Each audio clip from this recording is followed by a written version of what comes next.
నిన్న Visakha steel plant లో జరిగినటువంటి ఘోర ప్రమాదం మనందరం చూసాము. ఏదైతే ఇప్పటివరకు 8 మంది చనిపోయినట్టుగా తెలుస్తోంది. మృతుల సంఖ్య ఇంకా పెరిగే అవకాశం ఉంది. ఎందుకంటే ఐసీయూలో అంటే క్రిటికల్ కండిషన్ లో ఇంకా 2-3 ట్రీట్మెంట్ పొందుతున్నట్టు తెలుస్తోంది. వారి కండిషన్ క్రిటికల్ గా ఉంది. మిగిలిన క్షతగాతులందరికీ కూడా ట్రీట్మెంట్ అయితే నడుస్తుంది. మా ప్రతినిధి నాగేశ్వర సిద్ధంగా ఉన్నారు లేటెస్ట్ అప్డేట్స్ అందించడానికి.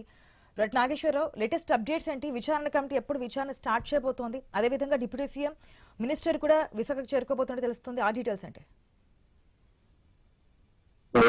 విశాఖలో చేస్తున్న నేపథ్యం ఉంది. ఈ ఘోర ప్రమాదంలో ఏదైతే కార్మికులు విశాఖ స్టీల్ ప్లాంట్ లో చేసే కార్మికులు అతి వేడిని తట్టుకొని పనిచేసే కార్మికులు తమ కుటుంబం కోసం చాలా కష్టాలు పడతా ఉండే పరిస్థితి ఉంటుంది. అలాంటి ఆ వేడి దాంట్లోనే వాళ్ళు హతమైపోయిన సమాజం అయిపోయిన పరిస్థితి అయితే ఉంది. ఈ తరుణంలో ఏదైతే అక్కడ చాలా దిగ్భ్రాంతి చెందిన ముఖ్యమంత్రి చంద్రబాబు గాని దిగ్భ్రాంతి చెందిన పరిస్థితి అయితే ఉంది. అదే విధంగా చూసుకుంటే ఈ రోజు మంత్రి లోకేష్ అలాగే డిప్యూటీ సీఎం పవన్ కళ్యాణ్ కూడా ఆ విశాఖ స్టీల్ ప్లాంట్ ఏదైతే ఘటన జరిగిన తన SMS బ్లాక్ పన్నం చూసి పరిశీలించే అవకాశం ఉంది. మరికొద్ది సేపట్లో ఇద్దరు కూడా ఆ ప్రాంతానికి వచ్చే పరిస్థితి అయితే ఉంది. ఏదైతే ఇప్పటికే కేంద్ర మంత్రి కుమారస్వామి ఏదైతే దీనికి సంబంధించిన అంశం మీద ముఖ్యమంత్రి చంద్రబాబు నాయుడు మాట్లాడిన పరిస్థితి అయితే ఉంది.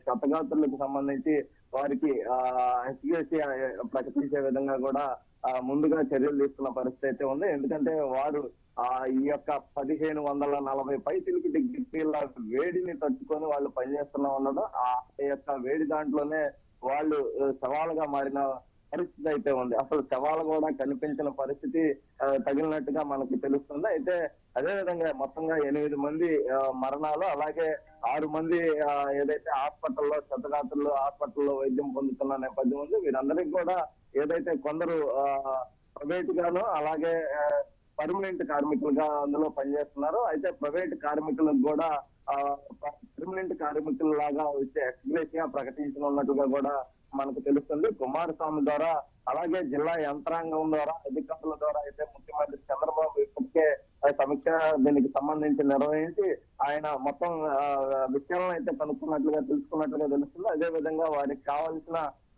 ఏదైతే హాస్పిటల్ వైద్యం అందించాలని కూడా చెప్పిన పరిస్థితి నేపథ్యం ఉంది. అదే విధంగా డిప్యూటీ సీఎం మరికొద్ది నాగేశ్వర ఒక్క నిమిషం